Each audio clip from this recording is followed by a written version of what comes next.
दोस्तों, रोज़ की तरह मैं लिखने ब्लॉग में सबका हार्दिक स्वागत है। सबके मंगल बख्श की कामना के साथ बड़ों को मेरा नमस्कार, छोटों को मेरा आशीर्वाद। मैं ठीक हूँ, ऐसा करता हूँ कि आप ठीक होंगे। दोस्तों, आज के उत्तरकांड के रामचरितमानस के प्रसंग में सबसे पहले हम आज के पंचांग की समीक्षा करते हैं।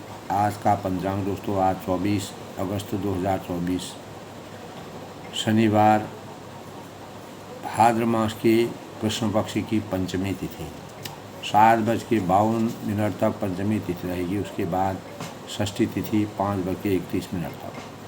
उसके उपरांत दोस्तों सप्तमी पंचमी तिथि 7:52। उसके बाद षष्ठी तिथि 5:31। उसके उपरांत सप्तमी तिथि। आज का दिन हर दृष्टि से शुभ फलदायी माना गया है। आज के शुभ मुहूर्त की बात करें तो आज का अभिजीत मुहूर्त दोस्तों 12:03 से 12:54 तक किसी भी शुभ कार्य की शुरुआत का सबसे उत्तम समय माना गया है। अमृतकाल की बात करें तो आज अमृतकाल दोस्तों 11:25 से 12:54 तक। ब्रह्म मुहूर्त आज दोस्तों 4:34 से 5:22 तक। राहु काल 9:09 से 10:46 तक। इस दौरान किसी भी सुबेरे का समय है दोस्तों, और इस दौरान किसी भी शुभ कार्य को करना वर्जित माना गया है। आज का सूर्योदय दोस्तों 6:10 पर होगा और सूर्यास्त 6:47 शाम को। तो इस प्रकार दोस्तों आज के शुभ पंचांग का योग है। और आज के प्रसंग में रामचरितमानस में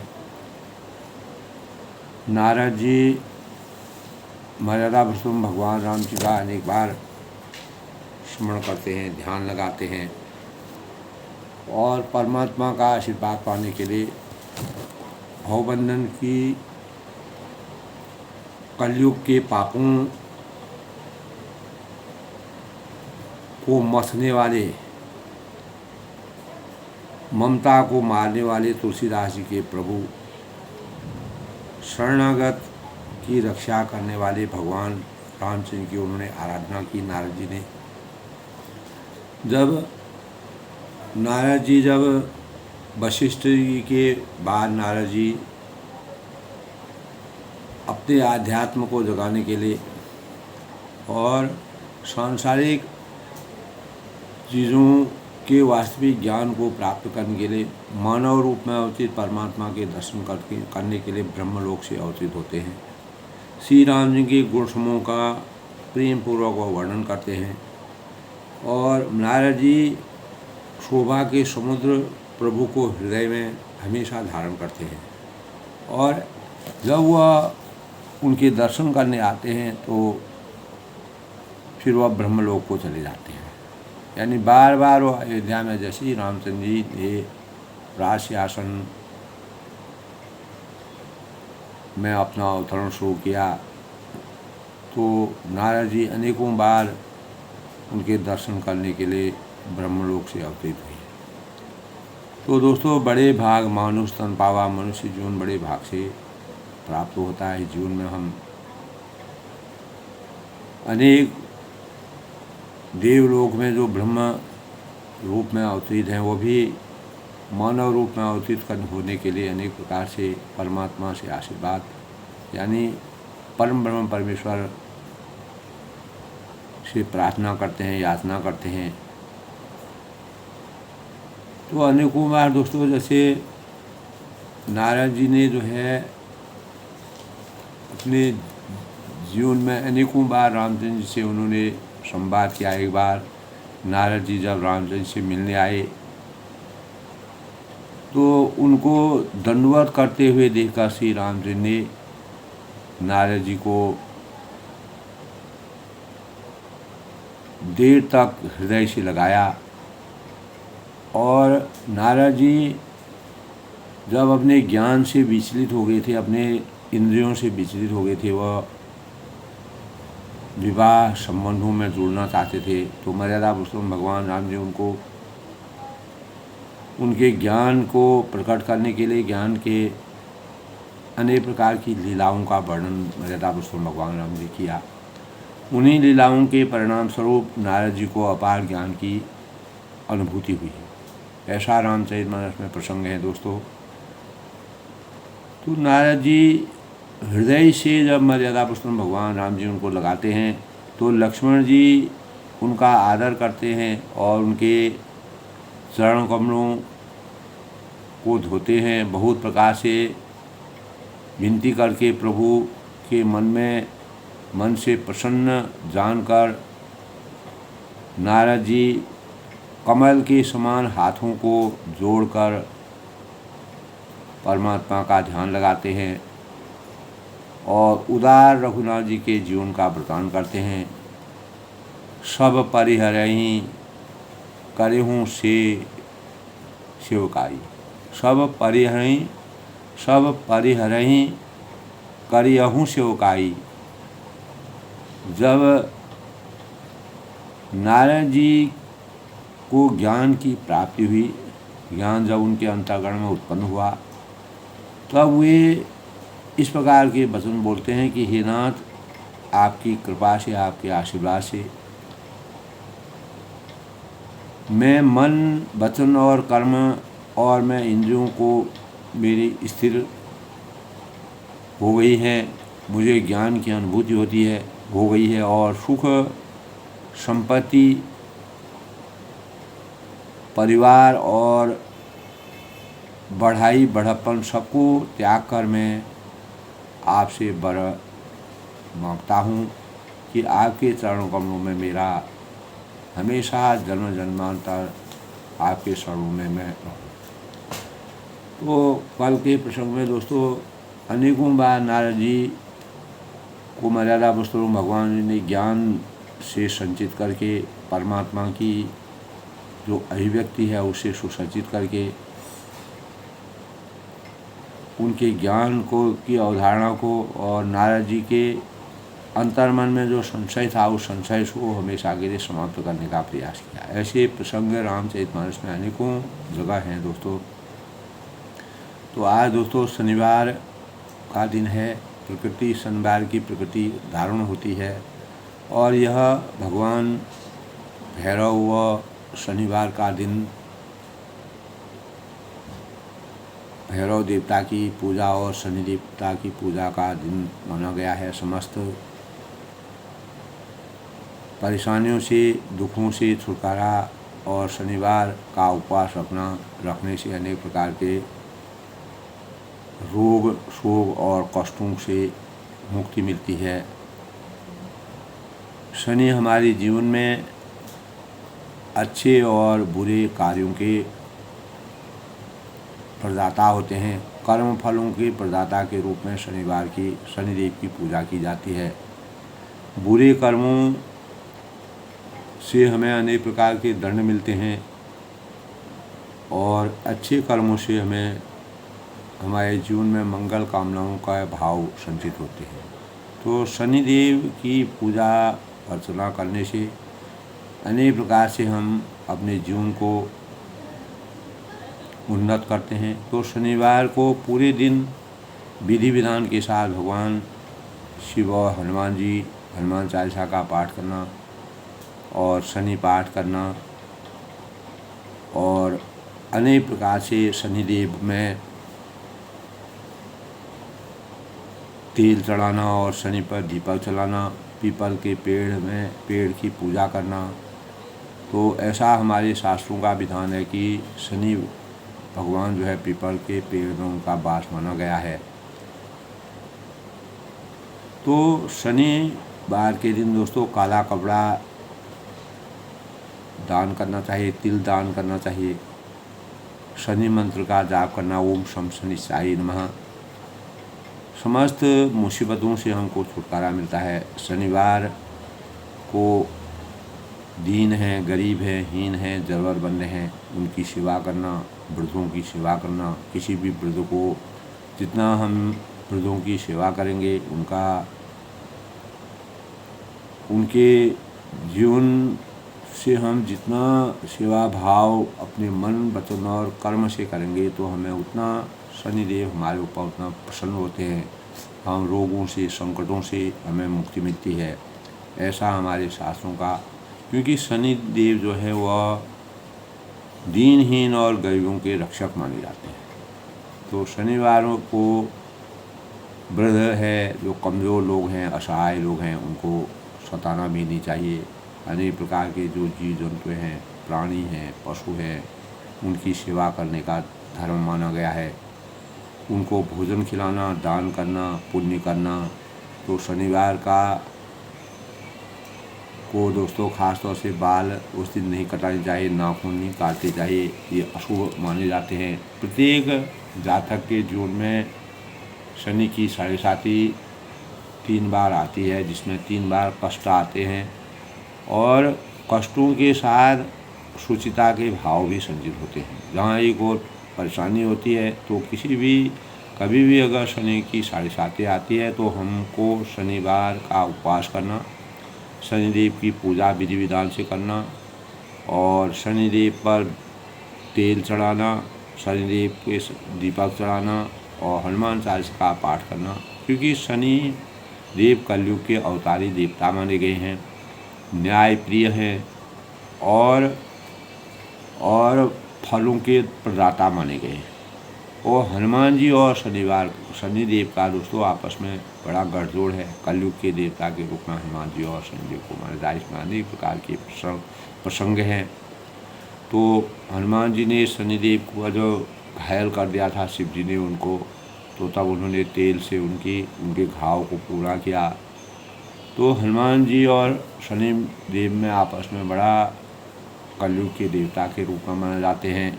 तो शनिदेव जो है हमेशा गरीबों के, दीन के जो परेशान होते हैं उनकी रक्षा करते हैं।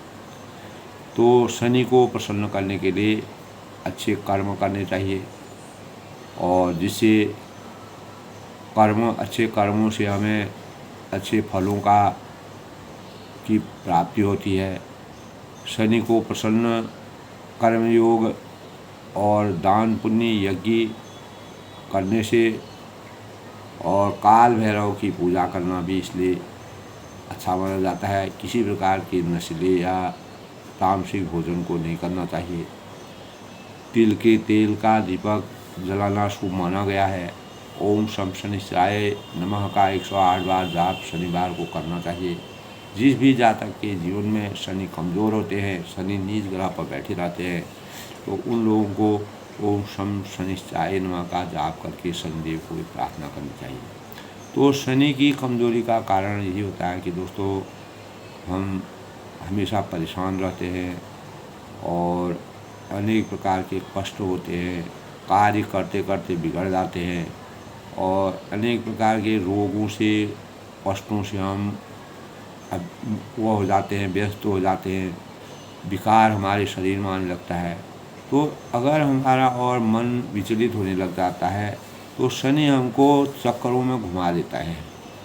तो इसी शनि ग्रह को मजबूत करने के लिए इसीलिए जो है हमको काले कपड़े का दान करना चाहिए, तिल का दान करना चाहिए, सरसों के तेल का दान करें, भगवान शनि पर चढ़ाए और वृद्धों को, असहायों को, दीनों को भोजन कराएं, प्राणियों की रक्षा करें, अच्छे कर्म करें और शनिवार का उपवास करें। हनुमान चालीसा का पाठ पढ़ने से हमारे अनेक प्रकार के जो हमारे जीवन में जो कष्ट आने वाले हैं उन कष्टों का अंत हो जाता है।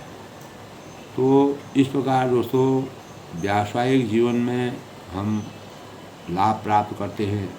लोहे का व्यापार, शनि देव जब लोहे के व्यापार, इस दिन दोस्तों लोहा नहीं खरीदना चाहिए, झाड़ू नहीं खरीदना चाहिए, नमक नहीं खरीदना चाहिए, तेल नहीं खरीदना चाहिए।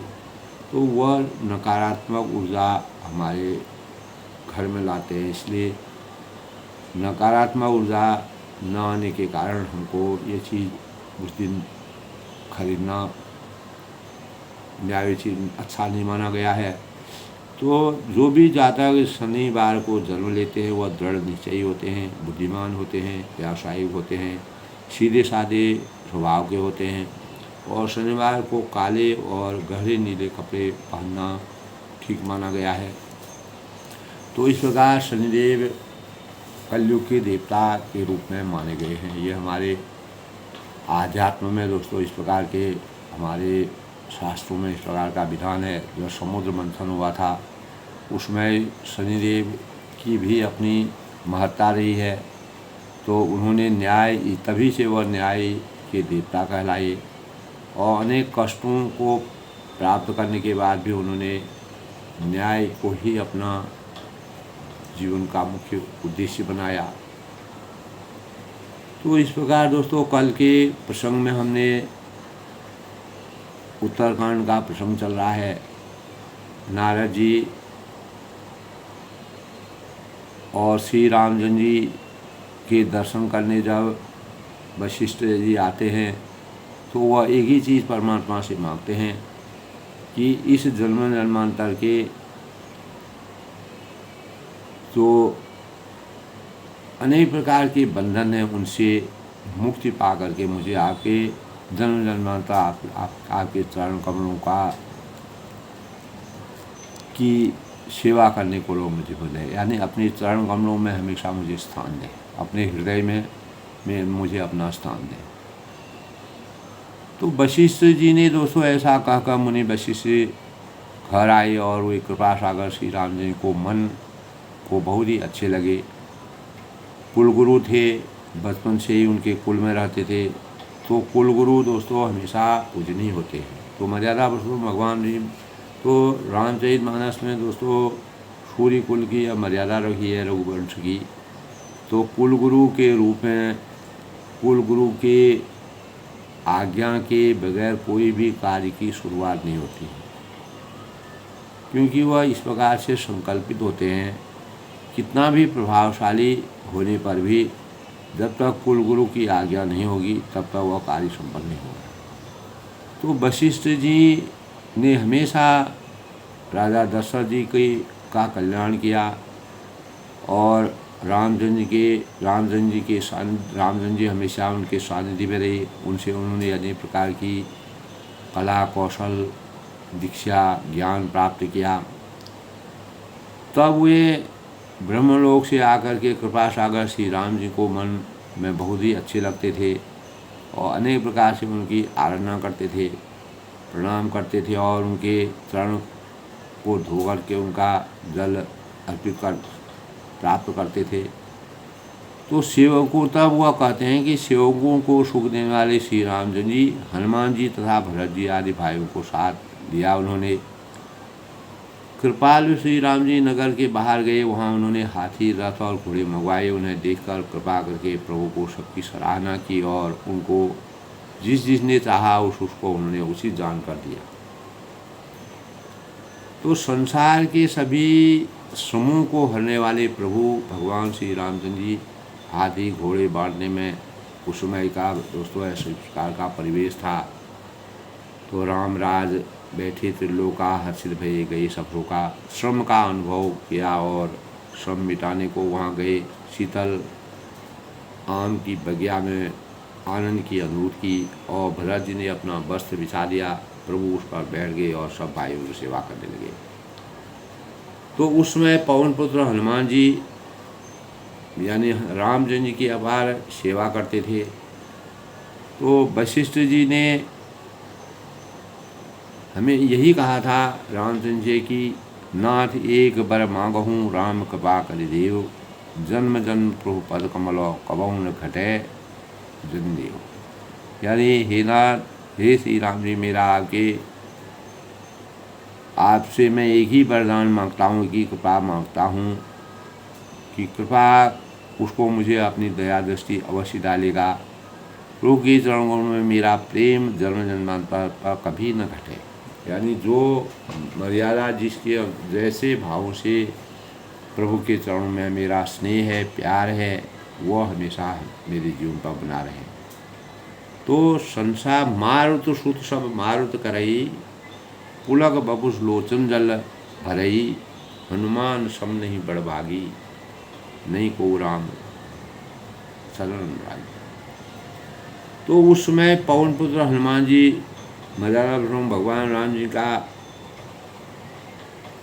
को अपार आनंद की अनुभूति करके उनका शरीर पुलकित हो रहा है और वह नेत्रों में जल भर आता है। हनुमान जी उनकी सेवा भाव में व्यस्त हैं। तो ऐसे समय में शिव जी कहते हैं कि हे गिरिजे, हनुमान जी के समान न तो कोई बड़भागी है, हनुमान सब नहीं कोई बड़भागी, नहीं को रामचरण रागी, जिनका रामचंद्र के चरणों में इस प्रकार का अथाह प्रेम होगा। और गिरिजा जासु प्रीत सेवकाई, बार बार प्रभु दिन पुकारी।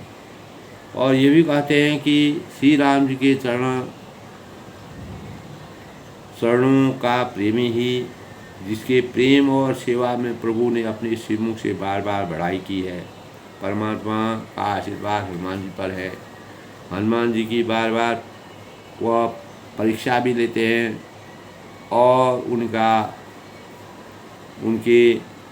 उनकी जो सेवा भाव है उसमें हनुमान जी किस प्रकार से समर्पित होते हैं। राम काज कीने बिना मोहि कहाँ विश्राम, अष्ट सिद्धि नौ नित्य दाता, अजबर नहीं मोहि जानकी माता, राम रसायन तुमरे पासा, सदा रहु रघुपति के दाता, तुमरे भजन राम को भावे, जन जन की दुख जाए, अंत काल रघुवर पर जाई, जहाँ जन्म हरि भक्त काई, और देवता चितैन धरी, हनुमत से सर्व सुख रही, संकष्ट कटे मिटे सब पीरा, जो सुंदरी हनुमान। जय जय जय हनुमान गोसाई, कृपा करूँ गुरुदेव। तो अष्ट सिद्धि नौ नित्य के दाता, असबर नहीं वो जानकी माता। तो हनुमान तेहि परसा, कर पुनि कीन प्रणाम, राम काज कीने बिना मोहि कहाँ विश्राम।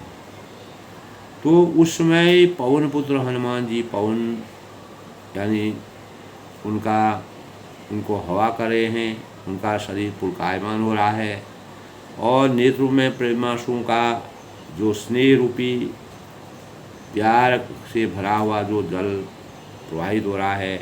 ऐसे समय में शिव जी कहते हैं कि हे गिरिजे, हनुमान जी के समान न कोई बड़भागी है, न कोई श्री राम जी के चरणों का प्रेमी है, जिनके प्रेम और सेवा से प्रभु ने अपने श्रीमुख से बार बार बढ़ाई की है। तो मर्यादा पुरुषोत्तम भगवान राम जी पारदर्शिता के पूर्ण उपासक थे दोस्तों। जो उनका भक्ति और भक्तिभाव में पूर्ण रूप से जो वास्तविक भक्ति का मानक था, उसी के जीवन को उन्होंने, इसीलिए हनुमान जी को उन्होंने अपना जल समाधि लेने के बाद हनुमान जी को इस प्रकार का वरदान दिया, जो हमेशा के लिए हनुमान जी सृष्टि में हमेशा अमरत्व के वरदान के स्वरूप में हमेशा रहे। तो ऐसे अवसर पर तेहि अवसर मुनि नारद आए, करतल बीन गावन लगे, राम कलौ कीर्तन सदा नवीन। तो ऐसे अवसर पर नारद मुनि हाथ में वीणा लिए हुए परमात्मा का ध्यान करते हुए श्री राम जी के सुंदर नित्य वर्ण के संगीत और धुन बजाते हुए कीर्ति के गाने गा रहे हैं। तो इस प्रकार कृपा पूर्वक देख लेश मात्र से शोक के छुड़ाने से कमल नयन मेरी और देखिए, मुझ पर भी कृपा दृष्टि कीजिए। तब वह कहते हैं कि मेरे ऊपर भी अपनी दया से दृष्टि डालिए कि हे हरि, आप नील कमल के समान श्याम वर्ण हैं और कामदेव के शत्रु महादेव जी और हृदय कमल के मकरंद प्रेम रस के पान करने वाले भ्रमर के समान आपका जीवन है। इतना अनेकों रसों से व्याप्त जो आपका निर्मल शरीर है, निर्मल आपकी आभा है, तो कृपा करके मेरे ऊपर भी अपनी कृपा दृष्टि बरसाइए। जा दुधान बरुथ बलभंजन, मुनि सज्जन रंजन गंजन, हुसुर शशि नव बृंद बलाहक, अशरण शरण दीन दंगा। यानी आप राक्षसों की सेना के बल को तोड़ने वाले हैं, मुनियों और संतजनों को आनंद देने वाले हैं, पापों के नाश करने वाले हैं। ब्राह्मण रूपी खेती के लिए आप नए प्रेम के समूह हैं और यानी शरणहीनों को शरण देने वाले तथा दीन जनों को अपने आश्रय में ग्रहण करने वाले। तो भुज बल विपुल भार मही खंडित, खर दूषण विराल बलवंडित। जिन्होंने अपनी भुजाओं के शौर्य से, भुजाओं के बल से खर और दूषण विराट जैसे महान योद्धाओं का वध करके इस संसार से विमुक्त कर दिया। रावण है राव रार सुख रूप भूप पर, और रावण के शत्रुआन स्वरूप राजाओं के श्रेष्ठ और दशरथ के कुलरूपी कुमुदिनी के चंद्रमा श्री राम जी आपकी जय हो, आपकी जय जयकार हो।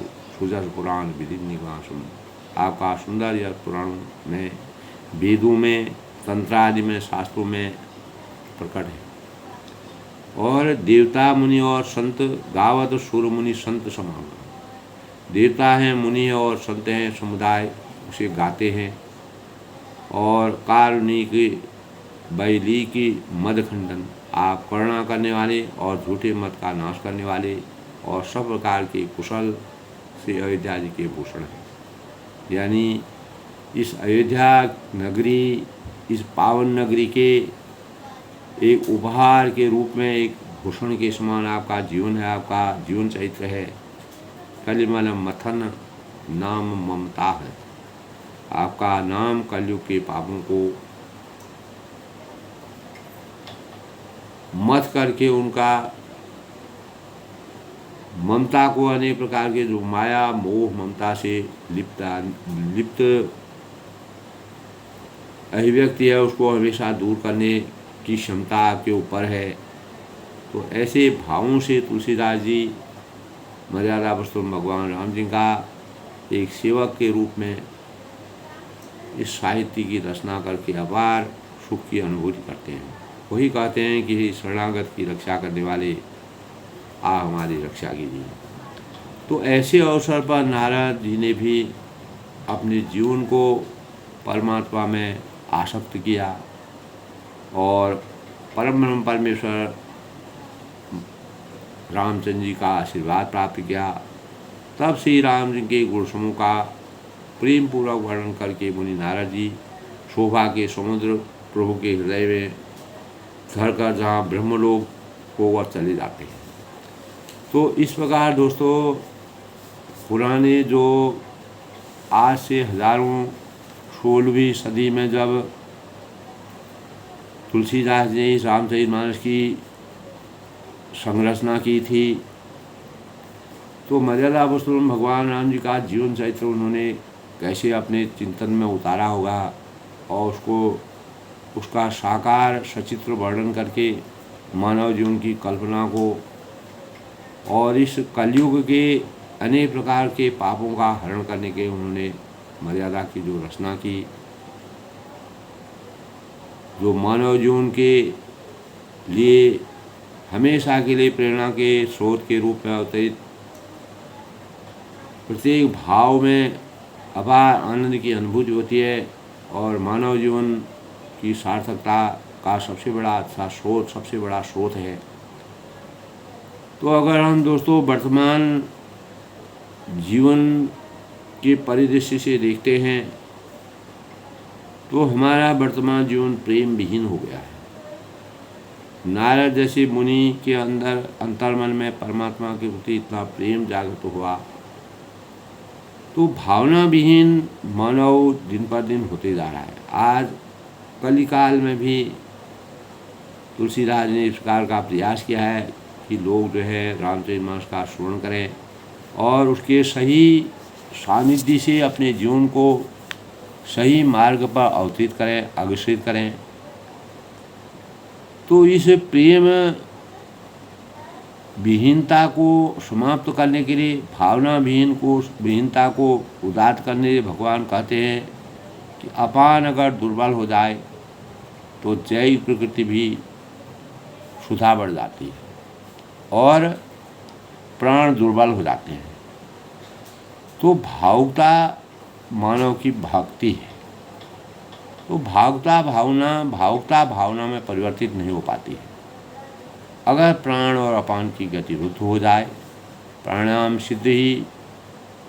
सिद्ध हो जाए तो इस प्राणायाम के प्रकाश से हमारे प्राण और अपान दोनों प्रकाश से परिपूर्ण हो सकते हैं।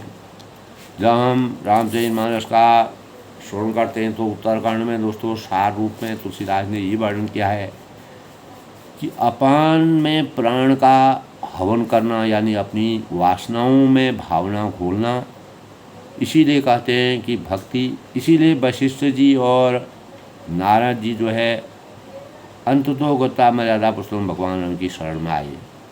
तो रूपांतरण का अद्भुत साइन है। इन प्राणों में प्रेम उठता है। जब प्राणों में पुकार उठती है तो प्राणों में तड़प उठती है ईश्वर प्रेम की, तो यह रूपांतरण संभव हो पाता है। तो जब शुद्ध अवस्था में प्राण और अपान मिलते हैं तो आध्यात्मिक कर्मों की सृष्टि होती है। जब भगवान कहते हैं कि प्राणापान गति रुद्ध हुआ, यानी जब प्राण और अपान की गति रुद्ध हो जाती है तो हमारी जैविक व मानसिक ऊर्जा आध्यात्मिक ऊर्जा में रूपांतरित हो जाती है। तो जीवन का आकाश बदलता है, आकार बदलता है, जीवन के स्वर बदलते हैं, जीवन के आयाम बदलते हैं। तो जब भगवान कहते हैं कि अपान में और प्राण में वही गांठें पड़ गई हैं, तो इसका मतलब है उसमें वासना और भावनाओं की गांठें पड़ गई हैं। तो इन बातों को स्थूल शरीर में केवल दोस्तों अपनी अभिव्यक्ति करती रहती है अनेक प्रकार की। तो इन गांठों को खोलना, भगवान कहते हैं कि ये कैसे खुलेंगी। भगवान कहते हैं कि बड़ा आसान तरीका है, वासना और भावनाओं को तुम धो डालो और उसकी संविधा बना डालो, प्राण यज्ञ में उसकी आहुति दे दो, और इससे एक ऐसा परिशोधन, एक ऐसा परिष्कार होगा जिससे प्रत्येक मानव मात्र के अंतर्मन में आध्यात्मिक प्रकृति का उदय होगा। और आध्यात्मिक ऊर्जा जब हमारी विकसित होगी तो फिर हमारी भावनाएं, हमारी वासनाएं संपूर्ण रूप से दुर्गंध से मुक्ति प्राप्त हो जाएगी, और एक ऐसी सुरभि और ऐसी सुगंध हमारे व्यक्तित्व में आच्छादित हो जाएगी, पुष्पित होगी, जिससे शरीर एक महोत्सव के रूप में परिवर्तित हो जाएगा। तो मर्यादा पुरुषोत्तम भगवान रामचंद्र तुलसीदास जी ने उत्तरकांड में इन्हीं भावों को संचार करते हुए नारद जी के माध्यम से जिस प्रकार से भाव है उस चरित्र में अपने जीवन के भावों को समर्पित करने के भावों का सृजन किया है। तो भगवान शिव और राम एक ही अवतार माने जाते हैं। बिना शिव की भक्ति के रामचंद्र की भक्ति साकार नहीं होती है। गिरिजा सुनऊं बिसर यह कथा, मैं सब कही मोरी मति तथा, राम चरित शतकोटि अपारा, श्रुति शारदा न बरने पारा। तो शिवजी फिर कहते हैं कि हे गिरिजे सुनो, मैंने यह उज्ज्वल कथा, और जैसी मेरी बुद्धि थी, जिस प्रकार का मेरी बुद्धि थी वैसी पूरी कह डाली कि श्री राम जी के चरित्र 100 करोड़ अथवा अपार है। सो सब कही मोरी मत जथा, राम चरित शतकोटि अपारा। और मेरी जैसी बुद्धि थी वैसी पूरी कह डाली श्री राम जी के चरित्र में 100 करोड़, यानी चरित्र 100 करोड़ से भी मतलब श्रुति और शारदा उनका वर्णन, इस प्रकार की श्रुतियों और शारदा से भरा हुआ है, उसका वर्णन हम शब्दों में नहीं कर सकते। तो भगवान शिव भी मानव रूप में अवतरित मर्यादा पुरुषोत्तम भगवान राम जी की श्रुति का गायन करते हैं। राम अनंत अनंत गुणानी, जन्म कर्म अनंत नमामि, जल शीकर मही रजगनि जाही, रघुपति चरित्र बरन। कहते हैं भगवान श्री राम जी अनंत हैं, उनका कोई आदि और अंत नहीं है, यानी अनंत हैं। और जन्म कर्म अनंत नमान, उनके गुण अनंत हैं, जन्म है, कर्म है और नाम भी अनंत है। तो जल शीकर मही गज गनि जाही, जल की बूंदें और पृथ्वी के रजकण चाहे गिने जा सकते हों, उनको हम यूँ तो हम जल की बूंदों को भी नहीं गिन सकते हैं, रज के कणों को, धूल के कणों को भी नहीं गिन सकते हैं, ये हमारे लिए असंभव है। लेकिन यदा कदा अगर ये संभव भी हो जाता है तो श्री राम जी के चरित्र का वर्णन करने में हम मतलब उनका बूंदें और पृथ्वी के रथ कण चाहे गिने जा सकते हूँ, पर श्री राम जी के चरित्र का वर्णन हम उसको गिन ही नहीं सकते हैं। उसका अपरंपार है, उनकी कोई गणना नहीं। तो इस प्रकार की विमल कथा हरिपददायिनी, भगति होई सुनि अनपाहिनी, उमा कहूँ सब कथा सुहाई, जो भूषण खगपति सुनाई। तो यह पवित्र और हृदय में आनंद की अनुभूति को पैदा करने वाले परम पद की प्राप्ति को देने वाले भगति होई सुनि अनपाहिनी, इनके सुनने से हमारी जो भक्ति है वह अविचल भक्ति प्राप्त हमको हम जो परमात्मा के ध्यान में पूर्ण रूप से निष्ठावान हो जाता है, वह कभी भी अविचल नहीं हो सकता है, विचलित नहीं हो सकता है। और उमा कहूँ सब कथा सुहाई, हे उमा, मैंने यह सब सुंदर कथा कही जो काकभूषणी जी ने गरुड़ को सुनाई थी। तो मर्यादा पुरुषोत्तम भगवान रामचंद्र जी, काकभूषणी जी और गरुड़ जी का जो संवाद है वह रामचरितमानस के एक एक प्रसंग के बारे में काकभूषणी और गरुड़ जी का बड़ा महत्व है, बड़ा रोल है, बड़ी अहम भूमिका है। तो इसीलिए भगवान शिव पार्वती से कहते हैं कि यह पवित्र कथा भगवान के परम पद को देने वाली है, शक्ति का भंडार है और अविचल भक्ति है। और यह कथा का वर्णन काकभूषणी और गरुड़ जी के द्वारा हमने सुनी है। कछुक राम गुण कहूँ बखानी, अब का कहूँ सो कहूँ भवानी, सुनि शुभ कथा उमा हर्षानी, बोली अति विनीत मधुबानी। तो मैंने श्री राम जी के कुछ थोड़े से गुण बखान कर कहे हैं। तो अपार गुणों के जो सागर हैं, समुद्र हैं, धीरता के धुरंधर हैं और अपार गुणों के भंडार हैं। मैंने श्री राम जी के ये थोड़े से गुणों का गान किया है, गुणों का वर्णन किया है, उनका बखान किया, उनका वर्णन किया है। तो अस का कहूँ सो तुम भवानी, हे भवानी सो कहो। अब और क्या मैं विस्तार से मर्यादा पुरुषोत्तम भगवान राम जी के वास्तविक सौंदर्य का वर्णन अब किस प्रकार से करूँ। सुनि शुभ कथा उमा हर्षानी। तो मर्यादा पुरुषोत्तम भगवान राम जी के इस प्रकार के मंगलमयी और सौंदर्य सहित और अनेक शुभकामनाओं के मानक के रूप में ऐसी कथा को सुनकर पार्वती जी अपार हर्ष की अनुभूति अपने अंतःकरण में करती हैं, परमात्मा का ध्यान अपने अंतःकरण में लगाती हैं और बोली अति विनीत मधुबानी, अत्यंत विनम्र और कोमल वाणी से उन्होंने कहा। जब परमात्मा की भक्ति और स्नेह के भाव हमारे अंतःकरण में अवतरित होते हैं तो हमारे अंतस में भी अनेक प्रकार के भावों का संचार होता है। जब शिवजी ने पार्वती जी से इस प्रकार का संवाद किया तो उनके ज्ञान चक्षु खुले और उनका भी ज्ञान की प्राप्ति उनको हुई। ज्ञान के प्रकाश का अंतः जगा तो धन्य धन्य में धन्य पुरारी। तब वह कहने लगी कि हे त्रिपुरारी, मैं धन्य हूँ, धन्य हूँ, धन्य हूँ, क्योंकि मैंने जन्म मृत्यु के सुनौ राम गुण भव भयहारी। मैंने आज परमात्मा जो कि इस जन्म मृत्यु के भय को हमेशा समाप्त करने वाले हैं, इस संसार में बार बार अवतरण होना और भव बंधनों का जो जन्म मरण का जो बंधन वह हमेशा के लिए समाप्त होने के दिन में इस प्रकार के गुण हैं। तो ऐसी क्षमता, इस प्रकार के शक्ति को हमारा नमन है और मैं उनको धन्य कहती हूँ।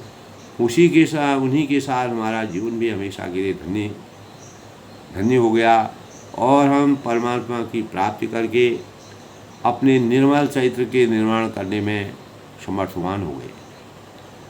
इस प्रकार जो है पार्वती जी अपने अंतःकरण में मर्यादा पुरुषोत्तम भगवान राम जी का स्मरण करते हैं, ध्यान लगाते हैं और चिंतन करते हैं। अनेक प्रकार के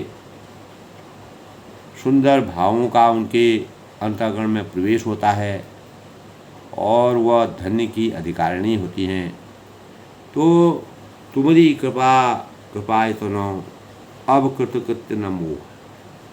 अंतोगता वो कहती हैं कि हे कृपाधाम, अब आपकी कृपा से मैं कृतकृत्य हो गई हूँ। यानी मेरा जो जीवन है, इतना जो ये शरीर मेरा है, यह इससे मैं हमेशा कृपा पात्र हो गई हूँ। और तो मर्यादा पुरुषोत्तम भगवान रामचंद्र जी जब मानव रूप में होते थे, उनकी अनेक प्रकार की लीलाओं को देख करके, सुन करके, विचार करके, उनका चिंतन करके, उनके कार्यों और आदर्शों, मर्यादा और संस्कारों को देख करके भगवान शिव जो है पार्वती जी के अंतस में परमात्मा के ध्यान को उजागर करना चाहते हैं। जब उनके अंतस में परमात्मा का ध्यान उजागर हो जाता है तो वह कहते हैं तुम्हारी कृपाए सुनो अब कृतकृत्य न मोह। यानी हे कृपा धाम, अब आपकी कृपा से मैं कृतकृत्य हो गई हूँ, क्योंकि अब मुझे मोह नहीं रह गया। इस संसार में मोह रूपी बंधन में जब इंसान फंसा रहता है तो वह अनेक प्रकार के उसका मन पूरा बटा रहता है और वह उसकी कोई एक सुनिश्चित दिशा नहीं होती है। तो आज जो है उस अपार और अखंड और विशाल और चैत्रवान छवि की वास्तविकता का वर्णन जो आपने मेरे जीवन को आपने कह करके धन्य कर दिया, मैं हमेशा के लिए धन्य हो गई हूँ, कृतकृत्य हो गई हूँ और मुझे अब किसी प्रकार का मोह मेरे अंतःकरण में नहीं है। तो जानहु राम प्रताप प्रभु चिदानंद सुंदो। मैं सचिदानंद के महान विभूति प्रभु श्री राम जी के प्रताप को जान गई हूँ, उनका किस प्रकार का प्रभाव है। वे इस संसार के अंतर्यामी हैं, पूरे मन की भावों को जानने वाले, पूरे जगत के कल्याण करने वाले। तो शिव ब्रह्मा विष्णु महेश भी जिनके रक्षक हैं, जिनके हमेशा सेवा करते हैं, ऐसे परमात्मा के दिव्य भावों से उनकी कृपा के प्रसाद को पाकर मैं हमेशा के लिए धन्य हो गई। नाथ तवान शशि सुवन कथा सुधा रघुबीर, सुवन पुटन मन पान करी नहीं अध्यात्म मति। तब वह कहते हैं कि हे नाथ, आपका मुख रूपी चंद्रमा श्री रघुवीर की कथा रूपी अमृत बरसाता है। यानी आपके शिव जी के सिर में हमेशा जटाओं में चंद्रमा का वास था। वहीं से गंगा का उदय हुआ, गंगा नदी का। तब पार्वती जी कहते हैं, तुलसीदास ने इस कार का वर्णन किया है, न तवानन शशि सुवन, आपका मुख रूपी जो चंद्रमा है, श्री रघुवीर की कथा का पान करके, उस अमृत रूपी कथा को सुन करके, जो अमृत रूपी जल वर्षा, अमृत रूपी जल की कथा रूपी जो अमृत बरसता है, तो हे मति धीर, मेरा मन कर्णपुटों से उसे पीकर तृप्त नहीं होता है। यानी मुझे लगातार ऐसी छवि को देखने का मन करता है और मैं हमेशा ऐसे जीवन को, ऐसे शरीर को, ऐसे मुखमंडल का हमेशा ध्यान अपने अंतःकरण में करती रहूं। हे नाथ, आपका मुख रूपी चंद्रमा, श्री रघुवीर की कथा रूपी अमृत जिस प्रकार से आपके मुख से अमृत की जैसी वर्षा मर्यादा पुरुषोत्तम भगवान राम जी का विस्तार पूर्वक वर्णन करके सुशोभित हो रहा है। हे मति धीर, मेरा मन कर्णपुटों से उसे पीकर तृप्त नहीं होता है। यानी कर्णपुटों को लेकर के जिस प्रकार से मैं उनका प्रयोग करके उसका पान करूँ, उसका वास्तविक ज्ञान प्राप्त करूँ और उससे मेरा जीवन धन्य हो रहा है, उसका मैं वर्णन नहीं कर सकती हूँ और मैं हमेशा के लिए धन्य हो गई हूँ। मैं कभी भी तृप्ति नहीं हो सकता हूँ। तो दोस्तों, जब परमात्मा की भक्ति का वास्तविक ज्ञान प्राप्त होता है, जब कोई भक्त अगर परमात्मा की भक्ति में लीन हो जाता है तो वह कभी भी अपने को परिपूर्ण नहीं समझता है और ज्ञान की पिपासा इतनी विशाल है, उसका कोई आदि और अंत नहीं। तो मानव जीवन में दोस्तों आदमी सब कुछ करके थक जाता है, व्यथित हो जाता है, लेकिन परमात्मा की भक्ति का वास्तविक ज्ञान जब मानव को प्राप्त हो जाता है तो उसका जीवन हमेशा के लिए धन्य हो जाता है। वह कभी भी उसका जीवन तृप्ति नहीं पा सकता है। तो उस तृप्ति को पाने के लिए परमात्मा का आशीर्वाद हमको हमेशा, जैसे हम कोई खाना खाते हैं, खाना खाने के बाद वो बहुत अच्छा लगता है तो उसको और खाने का मन रहता है, लेकिन आदमी नहीं खाता है। ऐसी स्थिति जो है, जब परमात्मा का वास्तविक चिंतन हमारे अंतःकरण में उजागर हो जाता है तो हम सब कुछ भूल करके अपने जीवन को आनंद की अनुभूति का रसास्वादन करके अपने चिंतन को परमात्मा की ओर मोड़ने का प्रयास करते हैं। यही भाव शिव जी ने जब पार्वती जी को परमात्मा परमेश्वर भगवान रामचंद्र के वास्तविक स्वरूप का वर्णन किया तो उनका अंतस प्रखरित हो गया, उनके अंतस में ज्ञान का संचार हुआ और वह जब कोई भी व्यक्ति तृप्त हो जाए, उनको अतृप्ति रही, तृप्ति उनको हुई ही नहीं और उन्होंने यही परमात्मा से आशीर्वाद प्राप्त किया कि मैं हमेशा ऐसे, यानी आपके मुख रूपी चंद्रमा और के द्वारा परमात्मा की जो कथा रूपी अमृत बरसता है। हे मति धीर, मेरा मन कर्णपुटों से उसे पीकर तृप्त नहीं होता है।